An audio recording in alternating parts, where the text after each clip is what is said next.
Le mariage putatif s'agit là d'une notion qui est propre au droit de la famille. Lorsque vous décidez de contracter mariage, vous devez vous assurer du respect des conditions de fond et de forme pour la validité de ce mariage. Alors lorsque le mariage remplit les conditions de fond et de forme, ça ne cause évidemment aucun problème. Mais il y a des mariages qui sont conclus alors qu'il y a des conditions qui n'ont pas été respectées ou bien qu'il y ait un empêchement à ce mariage-là. Et donc lorsque il y a des conditions de fond ou de forme qui ne sont pas respectées, le mariage peut être annulé. Lorsqu'on annule le mariage, ça prive ce mariage de ses effets passés comme à venir. Le mariage putatif, en réalité, c'est un mariage qui est déclaré nul, mais dont les effets passés sont conservés par la loi. Parce que l'un des époux ou les deux étaient de bonne foi au moment de la célébration du mariage. Alors, lorsqu'on prend un exemple de manière pratique, vous pouvez rentrer en relation de mariage avec une personne, alors que cette même personne est déjà dans un autre lien de mariage qui n'a pas été dissous. Alors, si ce mariage n'a pas été dissous, en droit civil nigérien, vous ne pouvez pas contracter deux fois un mariage tant que le premier mariage n'a pas été dissous.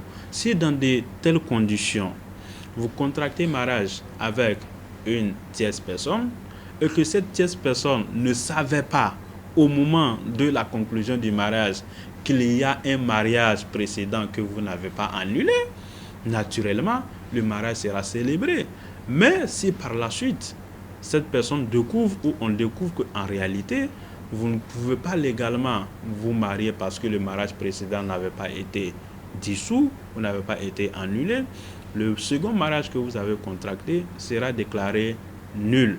Mais les effets passés du mariage seront conservés parce que l'un des époux était de bonne foi. L'un des époux ignorait l'existence de l'empêchement, par exemple, au mariage, ou ignorait l'existence d'un lien de filiation entre vous deux. Dans ces conditions, le mariage conservera ses effets passés, mais il sera tout de même considéré comme étant nul.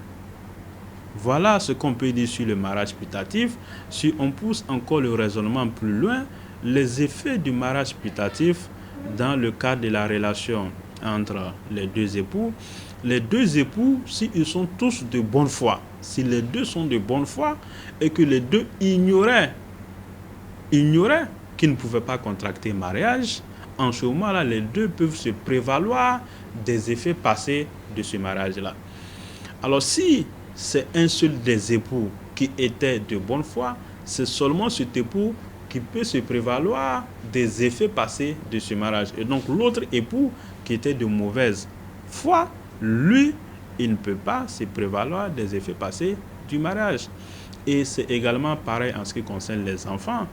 Les effets du mariage putatif sont également applicables aux enfants dans le cadre, par exemple, de la succession et autres. Et donc, puisque l'un des époux avait été trompé ou l'un des époux était de bonne foi, les enfants peuvent également bénéficier des effets de ce mariage putatif. Alors, lorsque vous prenez notre Code civil nigérien, la question du mariage putatif est réglée par les articles 201 et 202 du Code civil.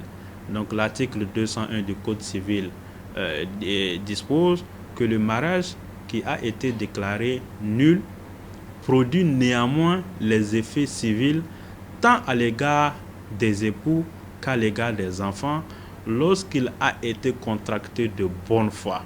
Vous voyez, la notion de bonne foi revient également dans le cadre de la définition qui a été donnée par l'article 201 du Code civil.